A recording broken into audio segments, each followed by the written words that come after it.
डूबना। ठीक है, तैरना और डूबना। कोई वस्तु पानी के अंदर कैसे तो डूबती है और कैसे तैरती है। ठीक है ना, इस चीज के बारे में हम सीखेंगे आज। किसके बारे में सीखेंगे? तैरना और डूबना। तैरना और डूबना।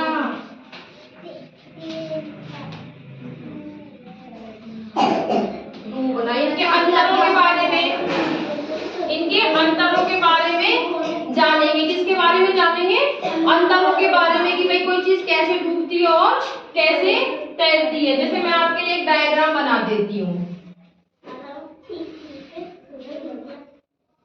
ये क्या है? पानी का टब है। क्या है? टब है। ये पानी का टब है। तो इसमें जब हम लकड़ियों के टुकड़े डालेंगे, जैसे सपोज दैट ये लकड़ियां हैं। क्या है? लकड़ियां। ठीक है, तो ये क्या कर रही है? तैर रही है। क्या कर रही है? तैर रही है। तैर रही है।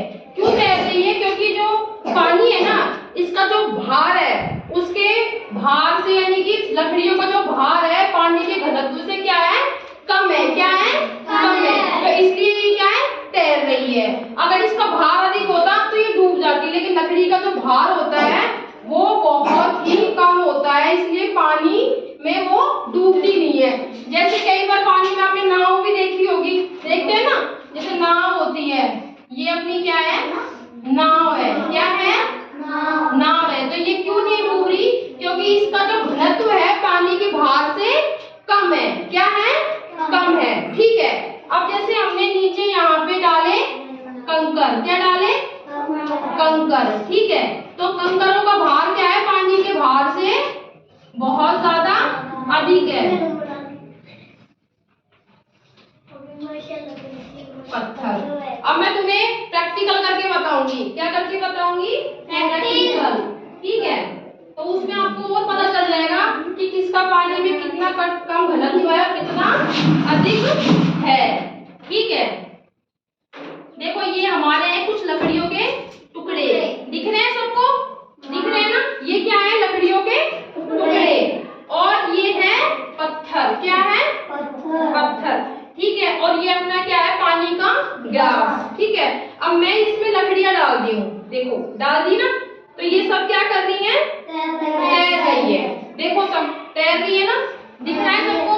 ठीक है, अब इसका क्या है कि घनत्व इतना कम है कि ये पानी के भार से इतना कम घनत्व है कि ये ऊपर तैर रही है। ठीक है, अब मैं इसमें क्या डालूंगी?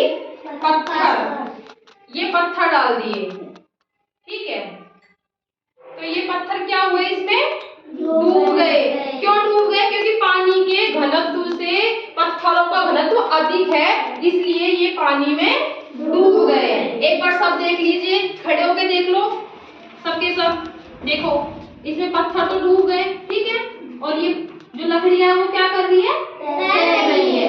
तो इससे समझ में आ रहा है कि जब पानी के भार से किसी वस्तु का भार अगर अधिक है तो वो चीज डूब जाएगी, और अगर कम है तो तैरेगी। ठीक है, जैसे नाव होती है, नाव पानी में तैरती है। ठीक है, तैर रही है, तैर रही है। अगर उसमें किसी कारणवश कोई छेद हो जाता है या उसमें पानी भर जाता है तो वो क्या करेगी? पानी के अंदर डूब जाएगी। ठीक है, समझ में आया? ये जो डायग्राम में मैंने तुम्हें समझाया, जैसे नाव इसमें तैर रही है, लकड़ी के टुकड़े इसमें तैर रहे, पत्थर जो डूब गए। ठीक है, तो हमें अंतर समझ में आ गया ना, पानी में तैरने का और डूबने का।